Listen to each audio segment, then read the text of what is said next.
Hello friends, welcome to कोटपत्ती law education. आज हम बात करने वाले हैं लिमिटेशन एक्ट्स के कुछ इम्पोर्टेंट सेक्शंस के बारे में।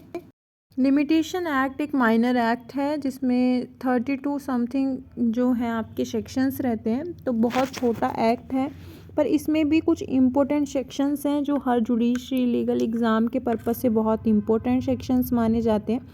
तो आज हम उन्हीं को ही देखेंगे, तो आप वीडियो के लास्ट तक बने रहें। वीडियो को लाइक और शेयर भी कर दें, चैनल को सब्सक्राइब भी कर लें, साथ ही बेल आइकन पर भी प्रेस कर लें और आने वाली वीडियोस अपडेट आपको प्रोवाइड होती रहेंगी। आप टेलीग्राम ग्रुप भी ज्वाइन कर सकते हैं, डिस्क्रिप्शन बॉक्स में आपको लिंक मिल जाएगा, वहाँ से जाके आप ज्वाइन कर लें और आपको वहाँ भी सारी लीगल अपडेट, सुप्रीम कोर्ट के जजमेंट और जो भी राजस्थान यूनिवर्सिटी के एंट्रेंस एग्ज़ाम है, अदर यूनिवर्सिटी के एंट्रेंस एग्ज़ाम है, लॉ से रिलेटेड सभी चीज़ें प्रोवाइड करवाई जाती हैं। देखिए, लिमिटेशन एक्ट 1963 है जिसको हम हिंदी में परिसीमा अधिनियम 1963 भी बोलते हैं। ये एक तरीके का सिविल प्रोसीजर लॉ है, मतलब जैसे सीपीसी है, ठीक है, तो वो भी एक सिविल प्रोसीजर लॉ है और ये भी क्या है, प्रोसीजर लॉ ही माना जाता है जिसमें सिविल केसेस देखे जाते हैं। इसमें 32 सेक्शंस हैं कंप्लीट। बहुत छोटा माइनर एक्ट बोला जाता है इसको। लिमिटेशन एक्ट मोस्टली जुडिशरी और जितने भी लीगल एग्ज़ाम्स होते हैं, चाहे जेएल हो, एपीओ हो, जुडिशरी हो या कोई एंट्रेंस एग्ज़ाम्स हो, तो उनमें लिमिटेशन एक्ट के कुछ क्वेश्चंस पूछे जाते हैं। तो हम 32 सेक्शंस में से ये देखेंगे कि सबसे मोस्ट ऑफ इम्पोर्टेंट कौन से क्वेश्चंस हैं और जिसमें से मतलब ऐसे कौन से सेक्शंस हैं जिसमें से वो सारे क्वेश्चंस बनाए जाते हैं। फिर आता है सेक्शन 2, ठीक है। इसमें जो फर्स्ट जो सबसे मोस्ट इम्पोर्टेंट सेक्शन है वो सेक्शन 2 है, जिसमें इसमें लिमिटेशन एक्ट में यूज़ होने वाले सभी वर्ड्स की डेफिनेशंस बता रखी हैं। तो ये सबसे इम्पोर्टेंट है कि सेक्शन 2 अगर आप पढ़ लेते हो तो पूरा जो लिमिटेशन एक्ट है वो आपके हाथों में होगा कि आपको सभी वर्ड्स के मीनिंग पता है।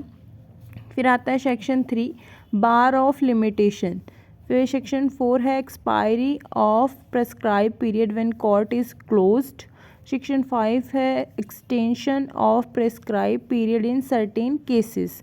तो ये डेट्स के बारे में है, पीरियड मतलब पीरियड कितना चलेगा केस का, कोर्ट का। सेक्शन 6 है लीगल डिसेबिलिटी। सेक्शन 10 इम्पोर्टेंट है, फिर suit against trustee and their representatives, क्योंकि सिविल केसेस देखता है तो इसमें ट्रस्टी, रिप्रेजेंटेटिव्स ये सभी आएंगे। फिर है section 12 exclusion of time in legal proceedings. Section 13 है exclusion of time in cases where leave to sue और appeal as a pauper is apply for. फिर है section 15 exclusion of time in certain other cases. Section 16 है effect of on और before the accrual of the right to sue. Section 18 है effect of acknowledgement in writing. Section 20 है effect of acknowledgement और payment by another person. Section 21 है effect of substituting और adding new plaintiff और defendant.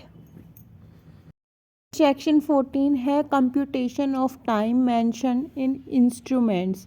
फिर section 25 है acquisition of easement by prescription और last section 27 important है extinguishment of right to property. तो 32 सेक्शंस में से जिसमें से आपके कौन कौन से इम्पोर्टेंट हैं तो ये सारे बता दिए। लास्ट सेक्शन 27 तक इम्पोर्टेंट है।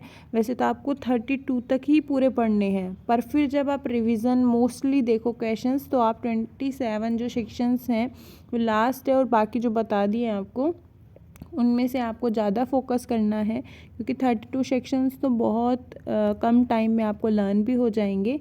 तो आगे भी ऐसी अपडेट्स के लिए आप हमारे चैनल के साथ बने रहें।